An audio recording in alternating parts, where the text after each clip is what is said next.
नमस्कार, India daily के digital platform पे आप सभी का स्वागत है। मैं हूं आपके साथ शालिनी श्रीवास्तव। हम सभी का एक फेवरेट शो है कलर्स का बिग बॉस, जो कि स्टार्ट हो चुका है। बिग बॉस का क्रेज देश ही नहीं दुनिया में भी कई लोगों के दिलों में है, क्योंकि बिग बॉस कलर्स का एक ऐसा शो है जो बहुत ही ज्यादा कंट्रोवर्शियल शो है। इसे देखने के लिए लोग महीनों महीनों तक इंतजार करते हैं, और इंतजार इसलिए भी करते हैं क्योंकि भाईजान यानी कि सलमान खान इस शो को होस्ट करते हैं। सबसे बड़ी वजह कहीं ना कहीं सलमान खान के शो को होस्ट करनी ही मानी जाती है, और दूसरी वजह घर में हो रहे विवाद को लेके। इस शो को कंट्रोवर्शियल शो इसलिए भी कहा जाता है क्योंकि इस घर में घुसते ही ना जाने पता नहीं लोगों को क्या हो जाता है कि वो लड़ाई झगड़ा शुरू कर देते हैं, या किसी छोटी छोटी बातों पे विवाद मानो यहाँ पे बहुत नॉर्मल सी बात है। 6 अक्टूबर को बिग बॉस 18 का प्रीमियर हुआ, और 7 अक्टूबर का यानी कि जो 6 अक्टूबर को जब शो का प्रीमियर हुआ तो इस शो में काफी कुछ हमें देखने को मिले। 18 कंटेस्टेंट्स, टीवी के कई फेसेस इसमें आए, यहाँ तक कि कई नॉन फेसेस भी टीवी के इसमें आए हैं, और कलर्स चैनल के जो कई फेमस शोज हैं उनके भी कई ऐसे कंटेस्टेंट्स हैं जो आए हैं, जैसे शहजादा धामी हो गया, या फिर कई बड़े एक्टर्स इसमें शामिल हुए हैं। विवियान डिसेना हो गए। देखिए, जो सीनियर एक्टर्स इसमें आए हैं जैसे करणवीर मेहरा हो गए, जो कि खतरों के खिलाड़ी का भी लेटेस्ट सीजन जीत के आए हैं, उनका इस शो में एंट्री हुआ, और जो विवियान है डिसेना उनकी एंट्री हुई। ये दो ऐसे खिलाड़ी माने गए हैं बिग बॉस 18 के, जो थोड़े से सूझबूझ से काम लेने वालों में से माने गए हैं, क्योंकि जब बिग बॉस के प्रीमियर में ये लोग आए तब भी इन्होंने कुछ बहुत ज्यादा रिएक्ट नहीं किया सलमान के आगे। और अब कलर्स पे जब इसका दूसरा एपिसोड आया, यानी कि 7 अक्टूबर को जो स्ट्रीम किया गया शो, इसमें भी पूरे एपिसोड में ये दो खिलाड़ी जो है करण और विवियान, इन दोनों ने कुछ ज्यादा रिएक्ट नहीं किया किसी बात पे। तो ऐसा लग रहा है कि माइंड सेट के हिसाब से ये लोग प्लान करके आए हैं, क्योंकि देखिए सीनियर एक्टर्स भी हैं ये लोग, और इनको पता है कि बिग बॉस में क्या कुछ लोग देखते हैं, कैसे अपनी स्टार्टिंग करनी है। खैर, शो की बात करें तो शो काफी इंटरेस्टिंग वे में शुरू हुआ। ऐसा माना जा रहा, ऐसा लग रहा था शो को, जितना मैंने देखा है मुझे ऐसा लगा कि सारे कंटेस्टेंट जो है वो बहुत भरे पड़े थे, क्योंकि शो की स्टार्टिंग होते ही जब ये लोग घर में सारे आए तो इन्होंने लड़ाई झगड़ा करना शुरू कर दिया, तू मैं पे आ गए। फिर चाहे वो चुम दारांग की और शहजादा धामी की लड़ाई हो, या फिर रजत दलाल और तेजिंदर बग्गा जो कि बीजेपी लीडर हैं उनकी लड़ाई देखने को मिली। और एक तरफ शहजादा को जो एक्टर विवियान डिसेना है वो भी समझाते हुए दिखाई दिए हैं। तो ये जो छोटे छोटे हाफ सेक्शंस में बिग बॉस एपिसोड में ये कुछ चीजें हैं जो हमें देखने को मिली है, जिनको लेके हम बात करेंगे। मैं आपको बता दूं कि 7 अक्टूबर से ये जो शो है 6 अक्टूबर से प्रीमियर, 7 अक्टूबर का इसका पहला एपिसोड जब आया, इसमें काफी कुछ देखने को हमें मिली है। कुछ लोगों ने अपनी पुरानी बातें निकाली, कुछ लोगों ने अपने दिल में जो खटास एक दूसरे के लिए भरी थी, क्योंकि देखिए इसमें जो खिलाड़ी आते हैं, इसमें जो कंटेस्टेंट्स आते हैं, इनमें से कुछ कंटेस्टेंट्स ऐसे होते हैं जो पहले से भी एक दूसरे से बातचीत करके आते हैं शो में, कि हम वहां जा रहे हैं तो हम ऐसे खेलेंगे, हम वैसे खेलेंगे। और कुछ लोग क्या होते हैं, कुछ लोगों की कमी, कुछ कंटेस्टेंट्स की कमी को अपने अंदर ऑब्जर्व करके आते हैं कि वहां जाके इस बात को खोलेंगे ताकि हमें लाइमलाइट मिले, हमें फुटेज मिले। बिग बॉस में एक वर्ड बहुत ज्यादा फेमस रहता है, आप कभी भी बिग बॉस देखेंगे कि तू फुटेज खा रहा है, तू फुटेज खा रही है, तू मुझसे जान के लड़ रहा है, आपको कैमरा चाहिए, आप कैमरा हॉलिक है। ये चीजें बहुत नॉर्मल है बिग बॉस में। तो इस शो में एक सेक्शन ऐसा देखने को हमें मिला क्लिप में, जो बहुत ही इंटरेस्टिंग भी लगा होगा दर्शकों को। वो ये था कि जो चाहत पांडे टीवी एक्ट्रेस हैं वो इसमें आई हैं, उनको बिग बॉस ने ये बोला शो में जाने के बाद कि आपको जेल में जाना पड़ेगा, मतलब जो बिग बॉस की जेल में उसमें आपको रहना पड़ेगा, पर इसकी कोई टाइम लिमिट नहीं होगी। हो सकता है जब अगले आदेश वो 4 दिन का हो, 5 दिन का हो, 1 हफ्ते का हो, आपको रहना पड़ सकता है। तो उन्होंने लेकिन बिग बॉस ने उनके सामने एक ऑप्शन भी रखा, अगर आप किसी 2 कंटेस्टेंट को मना लेती हैं अपनी जगह बिग बॉस के जेल में उन 2 को जाने के लिए, तो आप जेल में नहीं जाएंगी। अब इसपे जो चाहत पांडे हैं, थोड़ा उनकी दिमाग कहिए उन्होंने लगाया, या उनकी चालाकी कहिए, उन्होंने 2 कंटेस्टेंट्स को मना लिया, और वो 2 कंटेस्टेंट्स थे तेजिंदर बग्गा जो कि बीजेपी लीडर हैं, और दूसरी है हेमा शर्मा करके एक इन्फ्लुएंसर है, यूट्यूबर है, हेमा भाभी के नाम से वो फेमस है। तो वो दोनों मान गई और वो दोनों जेल में चले गए, और चाहत पांडे बाहर रह गई और वो बच गए। खैर, अब लोगों ने चाहत को इसमें टारगेट करने की कोशिश की, जैसे कि आफरीन खान है, और आफरीन खान एक कंटेस्टेंट है जिनकी वाइफ भी इस शो में उनके साथ आई है, सारा आफरीन। उन दोनों ने चाहत को बहुत ज्यादा ट्रोल किया, बहुत ज्यादा सुनाया कि तू मतलबी है, तेरी वजह से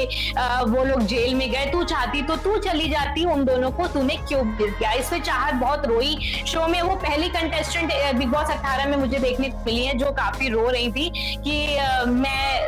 मेरे को क्यों मतलब सुना रहे हैं, मैं बहुत खुश नहीं हूं कि मेरी वजह से कोई अंदर गया है। खैर, ये तो बात होगी चाहत की, जिनको इस शो में मुझे ऐसा लगता है कि चाहत एक बहुत स्ट्रॉन्ग प्लेयर है जो उभर के आएंगी, क्योंकि जब आफरीन जो है, आफरीन खान और सारा आफरीन जो हस्बैंड वाइफ है, जब ये दोनों उसको सुना रहे थे,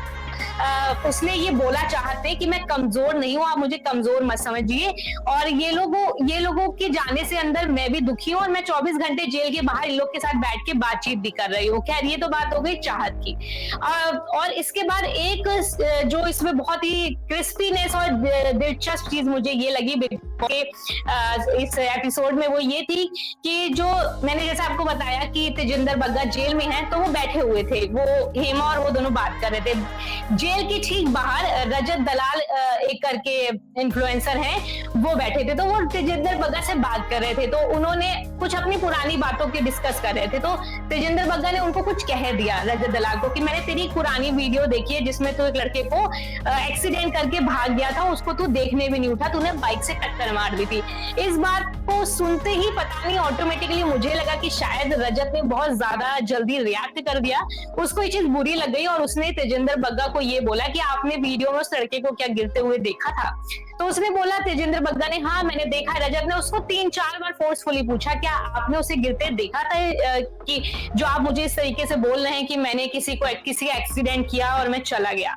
तो वो फिर भी कहता है कि हाँ भाई मैंने तो देखा है। तो फिर रजत उससे बोलता है, देखिए अगर ये जेल नहीं होती तो मैं आपका मुंह तोड़ देता, मैं आपको बता देता कि मैं क्या चीज हूँ, मेरे से मुंह मत लगो। और मतलब कई तरीके की इस तरीके की बात रजत ने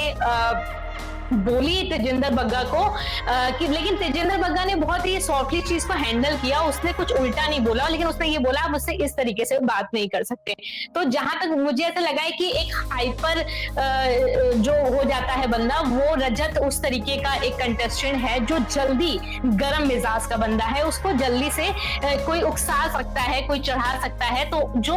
आने वाले शोज में मुझे लगता है कि रजत की जो लड़ाई है वो ज्यादा देखने को मिल सकती है, क्योंकि वो थोड़ा सा शॉर्ट टेम्पर्ड मुझे इस शो में, मुझे क्या इवन मुझे लगता है दर्शकों को भी देख के लगा होगा कि नॉर्मली इंसान बातचीत कर रहा है, अगर आपको उसने कुछ आपको बोल दिया है आप उसको लाइटली भी हैंडल कर सकते हो। खैर, ये बिग बॉस है, हर किसी को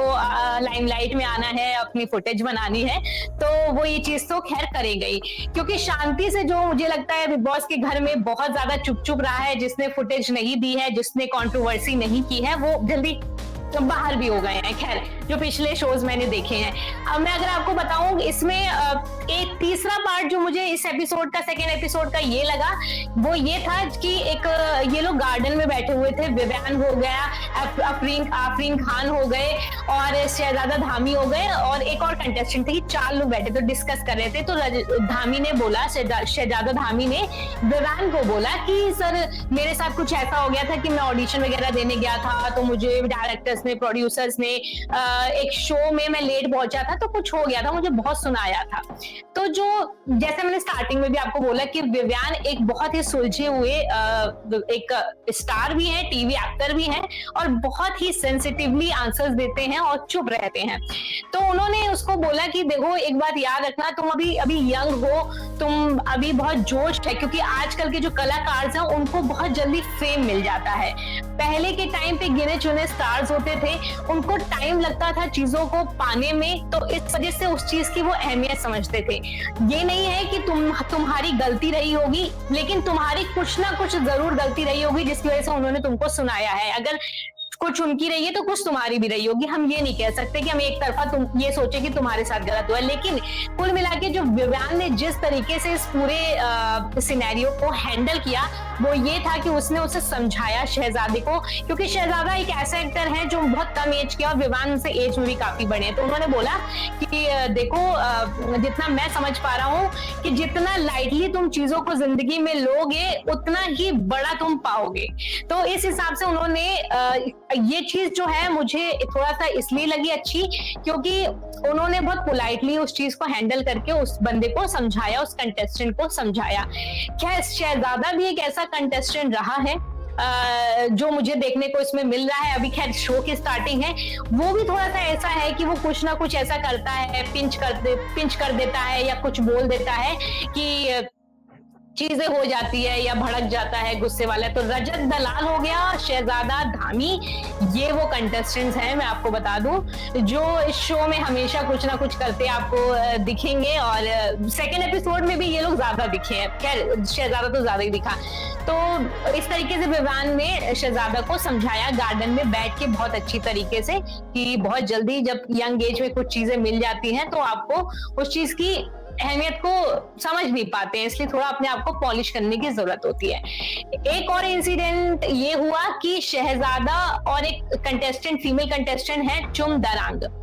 उनकी फाइट हो गई। ये लोग डाइनिंग टेबल पे बैठ के खाना खा रहे थे तो कुछ कह दिया होगा, इन दोनों की आपसी बात हो गई जिसकी वजह से चुम दरांग ने इसको जो शहजादा है उसको गाली दे दी। अब ये ऐसा हमें भी लगा कि गाली दी है क्योंकि वो म्यूट कर दिया गया, लेकिन उसने ये चीज सुन ली तो शहजादे ने बोला कि तुमने मुझे गाली दी है, और ये थोड़ा सा हॉट चीज बन गई थी उस time, on the spot heat of the moment वाली चीज हो गई और ये दोनों लड़ पड़े।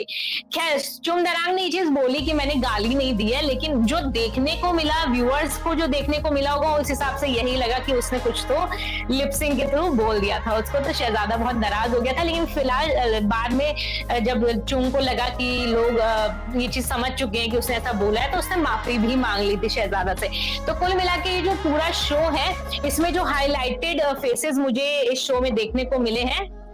एपिसोड 2 में बिग बॉस के, वो मुझे लगे तेजिंदर बग्गा और आपके चाहत पांडे हो गई और आपका रजत दलाल, शहजादा धामी, विवियन। एक और कंटेस्टेंट में बहुत ज्यादा एक्टिव है लेकिन वो अभी दिख नहीं रहा है पर वो है दिमाग से बहुत स्ट्रांग, वो है करणवीर मेहरा जो अभी खतरों का खिलाड़ी जीत के आए हैं। करणवीर मेहरा और विवियन डिसेना जो है ये अच्छे फ्रेंड्स भी हैं और इस शो में भले ज्यादा बात नहीं कर रहे हैं, वो अभी एपिसोड में मैंने नहीं देखा उनको ज्यादा बात करते, लेकिन ये दोनों एक दूसरे को पहले से अच्छे से जानते हैं क्योंकि जब ये आए थे तो सबसे पहले एक दूसरे से इन लोगों ने ही इंट्रोडक्शन हक करके बहुत अच्छे से एक दूसरे को इंट्रोड्यूस किया था। और एक टाइम ऐसा भी आया शो में जब ये सारे बैठे हुए थे और सबसे ये बोला गया कि बताओ कौन कौन किसी को मौका मिलेगा तो किस किस कंटेस्टेंट को कौन बंदा मतलब कि टारगेट करेगा या उसको लगता है कि ये ठीक नहीं है या जो भी इसका काम। तो सबने एक दूसरे का नाम लिया और इस तरीके से उस चीज में भी बहुत चीजें क्लियर हो गई कि कौन कौन किसको ना पसंद करना शुरू कर रहा है। लेकिन विवियन डिसेना ने एक ऐसा जवाब दिया कि थोड़ा सा शॉकिंग लगा। उसने बोला कि मेरे लिए करणवीर है क्योंकि करणवीर मेरा एक अच्छा दोस्त भी है और मैं करणवीर को ही अपना एक तरीके से ऐसा देखने को मिला कि कॉम्पिटिटर मानते हैं और क्योंकि दोनों अच्छे दोस्त भी हैं। और फिर इस तरीके का जवाब थोड़ा अनएक्सपेक्टेड था, लेकिन मुझे लगता है कि ये दोनों बहुत स्ट्रांगली खेलने वाले हैं और फीमेल्स में मेरे को लगता है चाहत बहुत स्ट्रांगली खेल रही है क्योंकि जिस तरीके से उसने जेल में खुद को बचा के और 2 लोगों को अंदर कन्विंस कर लिया जाने के लिए, तो वो थोड़ा सा इंटरेस्टिंग था। खैर ये बिग बॉस का शो है, बिग बॉस के शो अभी 3 महीने चलेगा, हो सकता है एक्सटेंड हो जाए 4 महीने भी चले। बहुत कुछ अप एंड डाउन देखने को मिलेंगे, अभी तो स्टार्टिंग है यार, अभी तो पिक्चर बाकी है। तो फिर मिलूंगी मैं आपसे बहुत जल्द और एक अगले एपिसोड के हाईलाइट्स के साथ। तब तक के लिए आप इंडिया डेली को जरूर फॉलो करें और बिग बॉस की पल पल अपडेट के लिए आप जरूर इंडिया डेली को फॉलो करें, सब्सक्राइब करें, वीडियो को लाइक करें और शेयर करें। इसकी और हाइलाइट्स जो है एक एंटरटेनमेंट डेली हमारा चैनल है उस पर भी आपको मिल जाएगी। तो till then bye bye, take care.